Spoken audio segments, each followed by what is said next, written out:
My brother Daniel and I moved to Montana a few years ago. We both loved the idea of living near the mountains, but neither of us could afford it alone. So we decided to share the rent on a townhouse in a suburb just outside of Bozeman. It worked out perfectly since we were only about 15 minutes away from a long stretch of rugged mountain trails. One thing I should mention about the hiking and camping spots nearby is that they're often crowded. Because they're so easy to access, both locals and tourists fill them up almost year-round. Finding real solitude is tough. Because of this, my brother and I planned a 3-day backpacking trip, hoping to get far enough away from the usual crowds to enjoy some peace and quiet. I trusted Daniel to map out our route, and a couple of weeks later, we drove to the trailhead. There was only one other car parked there when we arrived. An old, dusty pickup truck that looked like it had been through some rough terrain. Seeing only one other vehicle there was a good sign. It meant we likely wouldn't run into many people on this trail, which put us in a good mood as we started our hike. The first day involved about an 8-mile trek. Most of it was pretty level until the last couple of miles, where the trail began to climb up the side of a mountain. It was exhausting, but Daniel assured me the campsite would be worth it. He wasn't wrong. About 3/4 of the way up, we found a small flat clearing along the edge of the cliff with a breathtaking view of the valley below. As the sun began to set, the sight was absolutely incredible. After admiring the view for a bit, we set up our tents and gathered some branches and rocks to make a fire pit. Once the fire was going, we sat around it and talked. I'm not sure how long we chatted, probably a couple of hours, before we heard something coming from the trail. We both fell silent immediately, listening closely as the sound of footsteps approached our campsite. A minute later, a man emerged from the darkness, stepping into the glow of our fire. The odd thing was, he wasn't wearing a headlamp, something that any experienced hiker or camper would know is essential if you're out in the wilderness after dark. As he stepped forward, Daniel and I exchanged glances, both sensing that something wasn't right. The man had a wide grin on his face as he approached our fire. "Hey, do you need something?" Daniel asked, standing up. The man looked at Daniel, then at me, keeping that unsettling grin. He claimed to be a park ranger and told us he had been following our trail for a while. He said this part of the park was closed for the season and that we weren't supposed to be here. Something about his story didn't add up. We knew for a fact the park was open. We had even purchased camping permits from the state just the day before. On top of that, park rangers don't wander deep into mountain trails alone in the middle of the night. If he wasn't really a ranger, then what was he doing out here? I could tell Daniel was thinking the same thing as we started asking him more questions. But before we could get too far, he abruptly cut us off. "You both need to pack up and come with me right now. I'll take you back to the trailhead." We stood there in silence for a moment, processing what he had just said. Something was very, very wrong. He remained by our fire, that eerie grin still plastered on his face. "No, we're staying here," Daniel finally said. The man stared at him for a moment, then turned his gaze to me, still smiling. Without another word, he spun around and walked back into the darkness. We were too scared to talk for a few minutes, just listening intently to make sure he wasn't coming back. Eventually, we grabbed more dry wood and built up the fire. Neither of us slept that night. Every so often, we thought we heard faint footsteps nearby, but we never saw him again. At the first sign of daylight, we packed our things and cut the trip short, retracing our way back down the trail. When we arrived at the parking lot, that same dusty pickup truck was still sitting there. It made us both wonder, had that other hiker run into the same man? And if so, what happened to them? We reported the incident to the authorities, but nothing ever came of it. There was no doubt that the man had lied about being a park ranger, but the fact that he had tried to lead us away into the wilderness in the middle of the night, that meant he had something far worse in mind. Whatever it was, we never found out, but it seemed like whoever else had been out there that night might have.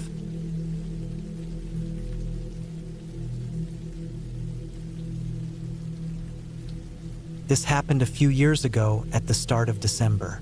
Where I live, it doesn't get really cold until later in the month, and we usually don't see snow until early January. I go camping regularly and try to fit in as many trips as possible before winter fully sets in. after which I can't go for several months.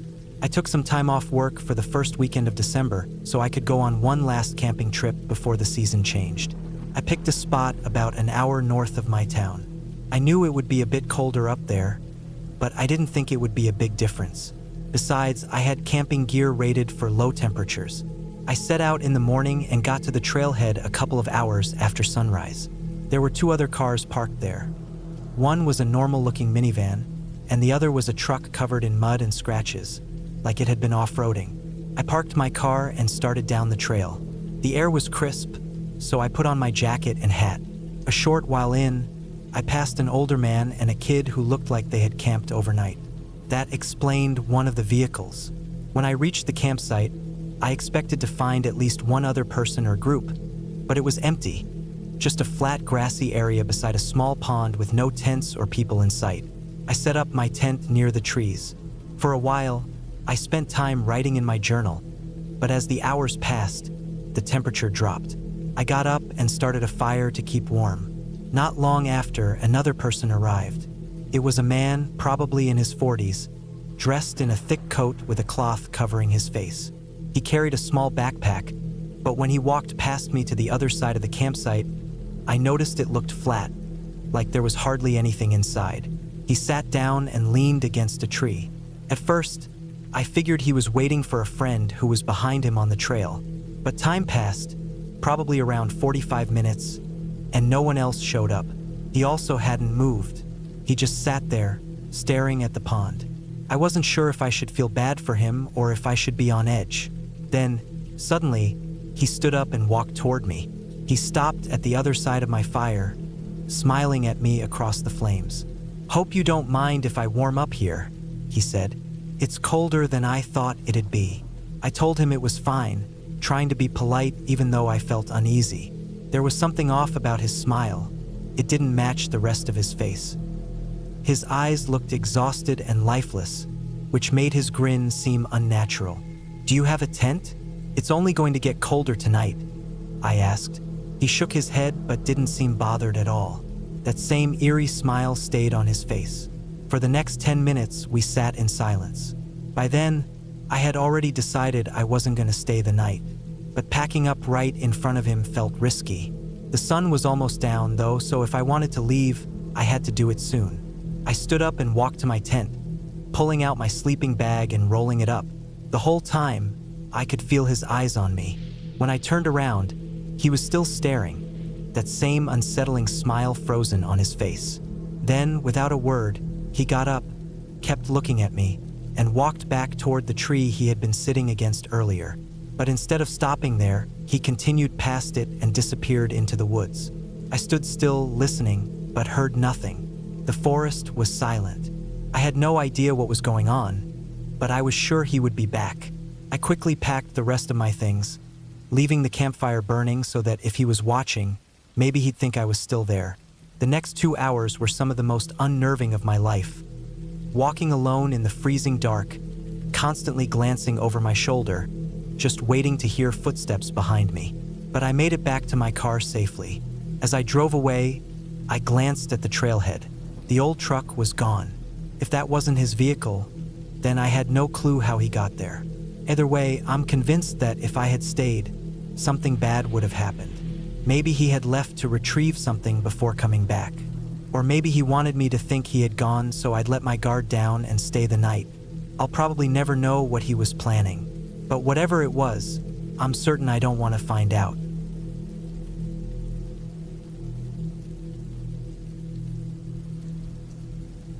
I used to go on camping trips all the time with a few of my old college friends, but after we graduated, we could never make our schedules line up.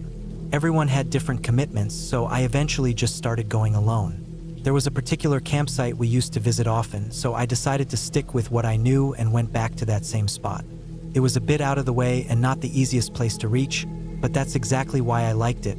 Almost nobody ever came there since there were plenty of more accessible campgrounds nearby. Since I already knew the route, I arrived without any trouble and set up my tent and gear. Not long after, a man showed up. He looked like any regular hiker, but he was only carrying a small backpack, no tent, no real camping supplies. The only thing that struck me as odd was the fact that this wasn't really a scenic area. It was a great place for camping since it had an open clearing surrounded by trees. But if you weren't staying overnight, there wasn't much reason to hike all the way out here. Still, I didn't think too much about it at the time. He seemed normal enough. Maybe he just wanted a quiet place to rest for a bit. I stayed near my tent, and the man kept his distance, lingering on the far side of the campsite. Around 6 in the evening, I stepped away from my tent to prepare my food, and it was then that I noticed the man leaving. It struck me as a little late to start heading back, considering the trail was about a 3-hour hike and the sun was going to set soon. But other than that, I was just relieved to have the place to myself. I boiled some water on my small camping stove, made a quick meal from a freeze-dried pack, then returned to my tent and sat down. The sun was nearly gone, so I took out a small lantern and hung it on the side of my tent, enjoying the peaceful atmosphere. That's when it hit me. I was really alone out here. Normally, this would be the time my friends and I would be sitting around a fire, talking and laughing, but now, with just me, there wasn't much to do. After a while, I turned off the lantern, crawled into my tent, and settled in for the night. At some unknown hour, I suddenly woke up to the sound of footsteps nearby. When I opened my eyes, it was completely dark, and I had no idea how long I had been asleep. The footsteps grew closer, then stopped at the far side of the campsite. I felt around for my lantern, switched it on, then unzipped the tent and peered out. Standing about 20 feet away was the shape of a man, positioned right where I had last seen that hiker. Even in the dim light, I could tell it was probably the same person. But he wasn't moving. He was just standing there, doing nothing. It was late enough into the night that this was immediately unsettling, no matter the circumstances. And now that my lantern was on, he had definitely noticed me. "Hey, are you all right?" I called out. I waited a few moments, but he didn't respond. He didn't react at all. I couldn't even tell which way he was facing. He was either looking away from me or staring straight at me, and I didn't know which possibility was more unnerving. I reached into my backpack, pulled out my pocket knife, and did the only thing I could do. Sat there and waited. 15 of the longest, most uncomfortable minutes of my life passed. The man barely moved. Then, without warning, he turned and walked off in the same direction he had left earlier. From the way his body shifted, I could finally tell. He had been facing me the entire time. A shiver ran down my spine as I listened to his footsteps fade into the distance. I didn't sleep the rest of the night, just in case he came back. As far as I know, he never did. I packed up and left as soon as the sun came up, making it home safely. But after that experience, I haven't gone camping again. I have no idea what that man was doing or what his intentions were. But no matter how I look at it, there's no way that wasn't disturbing. Maybe I scared him off by waking up and making it clear I was aware of him. But the thought that I might not have woken up at all, that's what truly haunts me.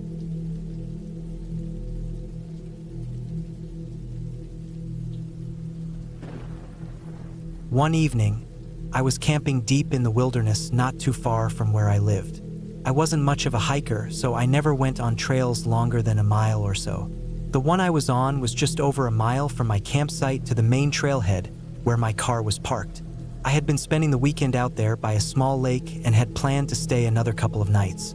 On the third day, I walked back to my truck in the morning to grab my fishing pole and some extra food, then hiked back to my campsite. I figured I'd try my luck fishing since I had plenty of time. But when I returned, I noticed another tent set up further down near the lake's edge. First, I didn't think much of it. But then I realized that I hadn't seen a single person on the only trail leading out here. Then again, there might have been another way in that I just didn't know about. I shrugged it off, set up my fishing pole, and got started. Every so often, maybe every 20 minutes, I glanced over at that tent. But during the 3 hours I spent fishing, I never once saw anyone near it. As the sun started to set, I packed up my gear and walked back to my tent. After eating, I gathered some sticks for my campfire, waiting until it got a bit darker before lighting it. But the second I struck the match, I caught movement in the trees ahead of me. A shadow shifted just at the edge of my campfire's glow.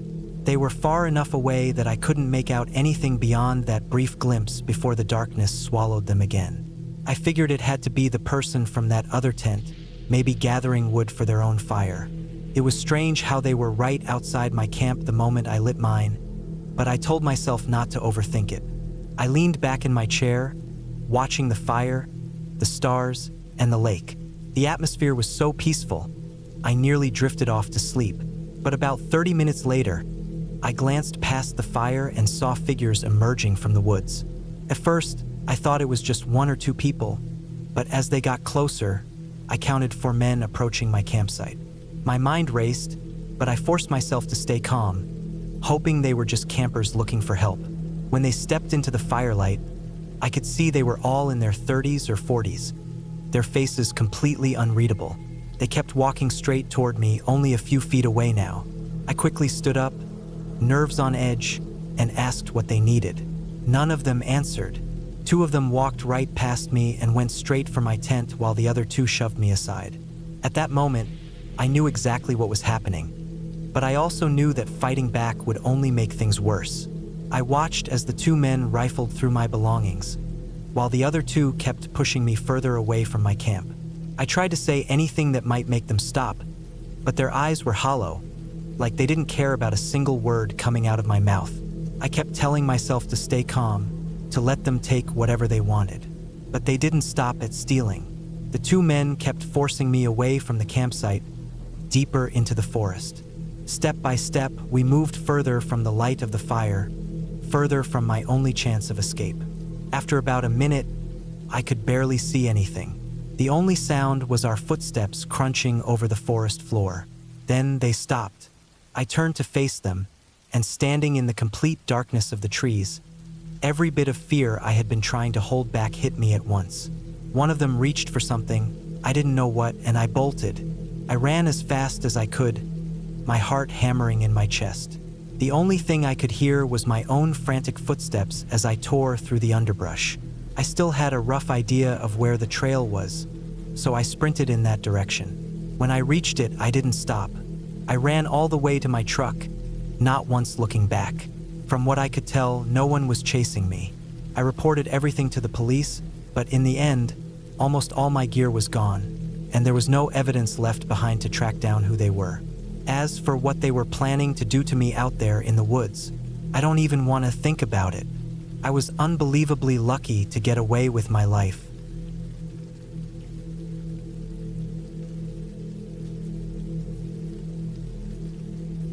I was spending the night camping in the woods behind my land. I own a good bit of forested property, so I like to take advantage of it and go on small camping trips from time to time. It's only a short 10 to 15 minute walk from my house, and I cleared out a small area to use as a campsite. There was nothing particularly special about it. No breathtaking views or lakes, just a quiet, secluded spot to unwind. This happened sometime in the middle of autumn, and on this particular day, around 4 o'clock in the afternoon, I made my way to the site. When I got there, I started setting everything up. While I was doing that, I noticed someone moving through the trees. They were about 100 yards away, not too far. Given that this was technically my property, it was a bit odd for someone to be out there. My land bordered my neighbors' properties, so the only way they could have reached this area was by trespassing. I wasn't exactly mad, just confused about how they got there and why. They weren't heading toward my house, though. Instead, they were walking toward my neighbor's land. I figured they weren't bothering me, so I let it go. For the next 3 hours, I didn't see anything else and mostly just relaxed in my lawn chair, listening to the sounds of the forest. As the sun sank below the trees, the woods grew dark and misty, so I started a fire in the pit I had built, adding some logs and twigs to keep it going. About an hour after nightfall, as I was tossing more sticks into the fire, I suddenly heard footsteps in the distance. I turned my head and could hear someone sprinting through the woods, running at full speed. The thing was, it was completely dark out there. I listened closely, following the sound with my eyes as the figure rushed past my campsite and disappeared deeper into the forest. The noise gradually faded away. From the sound of it, there was no doubt it was a person. But I had no clue why anyone would be running through the forest in the dead of night. It gave me an uneasy feeling. I considered packing up and heading back home, but whoever it was either hadn't noticed me or didn't care that I was there. I figured I was probably safe, and worst case scenario, it was a short run back to my house. I kept the fire burning and stayed outside for another 2 hours. Other than the sprinting earlier, the night was eerily quiet. Around 10 o'clock, I let the fire die down, climbed into my tent, and fell asleep not long after. Of course, I didn't stay asleep for long. I jolted awake to the sound of footsteps racing toward my tent. My eyes flew open, and I sat up just in time to hear the steps stop, right outside. They were barely a foot away. As my eyes adjusted to the darkness, I saw a shadow shifting on the thin fabric of the tent, moving side to side, like they were trying to peek inside. Then, I heard a tearing sound. I turned my head slightly and saw a blade slicing through the fabric, cutting a slit open. Through the gap, a pair of eyes locked onto mine. I didn't hesitate. I shot up and bolted out of the tent, yelling at the top of my lungs as I sprinted through the forest. My adrenaline carried me all the way back to my house. I didn't hear anyone following me, so it seemed like they hadn't chased after me. When I called the police, I looked out my back window, and that's when I saw it. A figure, standing among the trees, staring directly at my house. By the time officers arrived, whoever had been out there was already gone. The next morning, the police came back to search the campsite, but nothing turned up. Days passed, and there were no new leads. The scariest part wasn't just that someone had been wandering around my property at night with a knife, cutting into my tent. It was the fact that they had followed me back to my home. They knew where I lived. For the next month, I barely got any sleep, constantly on edge. So far, nothing else has happened. If anything does, hopefully, I'll still be around to update you.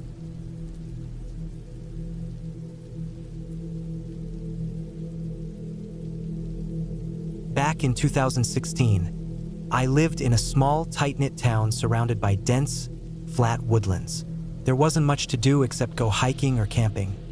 Otherwise, you'd have to drive nearly an hour to reach the next bigger town. My friend Matt and I camped often, and this time he suggested a spot one of his other friends had mentioned. It was just a short 15-minute drive from the edge of town. There wasn't any designated parking, so we simply pulled over on the roadside. The trail was barely visible, thin, and overgrown, making it clear that not many people used it. We followed the path and, after about an hour, reached the campsite.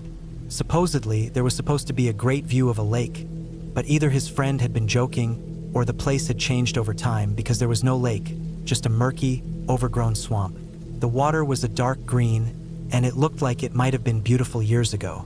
As we laughed off our disappointment, Matt suddenly pointed to something on the far side of the water, a tent barely visible through the trees. It was too far away to make out any details, but it stood alone in the woods. As my gaze wandered, I noticed something else. A person was standing near the edge of the water directly across from us, watching. I hesitated before giving them a quick wave, not wanting to make things awkward. Matt and I assumed they must be the owner of the tent. After that, we set up our own tents on a small hill a bit away from the water and carried on with our plans. We spent the day talking, playing games, and occasionally glancing toward the other tent. Strangely, we never saw the person anywhere near it. They were either not there at all or wandering somewhere deeper in the trees. As the day turned into night, there were a few hours when we didn't see them at all. We gathered some wood, got a fire going, and sat around it while making dinner. The night was peaceful until Matt suddenly leaped out of his chair. His eyes locked on something behind me. I turned around. Barely 20 feet away, a figure stood in the darkness. Their long, messy black hair and dark clothing blended into the shadows, making it impossible to tell if it was a man or woman, or if they were holding anything. "Hey, are you okay?" Matt called out. They stood there for a moment before turning and quickly disappearing into the woods. I looked at Matt, and we both exchanged uneasy, nervous smiles, trying to play it off but feeling completely unsettled. Looking back, I don't even remember what excuse we came up with to explain why they were there. We figured it had to be the same person we saw earlier across the water, but that was all we had to go on. Whatever logic we used, it was enough to keep us from panicking. Somehow, we even managed to go to sleep, which, in hindsight, was a terrible idea. Maybe we were just too young and overconfident. In the middle of the night, I woke up to Matt unzipping my tent and shaking me awake. His breathing was heavy, and he had a look of pure fear in his eyes. Still half asleep, I crawled out as he whispered that he'd woken up to the sound of someone moving around our campsite. When he peeked outside, he saw the same figure standing right next to my tent. The second they noticed him, they took off running. He was freaking out, and I tried to stay as calm as possible. Our only options were to either stay put or risk walking down the narrow path in complete darkness. We decided to stay, but we kept the fire burning and packed up everything in case we needed to run. As soon as the sun rose, we left. Later that day, we went to the police to report what had happened, just in case someone else ran into the same creepy situation. We didn't expect anything to come of it, but a few hours later, we got a call asking us to come in for more questions. It turned out that the tent we had seen belonged to a missing person, someone who had disappeared over a month before. The police searched the area but didn't find anything else. When they showed us pictures of the missing individual, both Matt and I were certain it wasn't the person we saw, which was terrifying. That meant whoever we encountered likely had something to do with the disappearance. And had Matt not woken up when he did, I might have been the next one to go missing.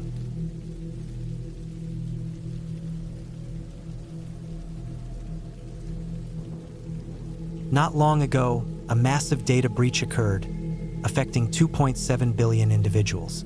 Private details, including social security numbers, were stolen. This compromised information could be used by others to access your financial records or even commit identity theft in your name. That's why it's more crucial than ever to take extra precautions to safeguard your personal details. There has never been a better time to consider BB's security services. I've been consistently partnered with BB for over a year now because I truly believe their service is outstanding. BB continuously tracks your personal data, detects potential risks, and helps prevent future security issues. Their service is designed to be user-friendly, making it easy to stay informed about your online security. With their free trial, BB will scan and erase your personal data from various parts of the internet, including scam sites, the dark web, data brokers, and cybercriminal networks.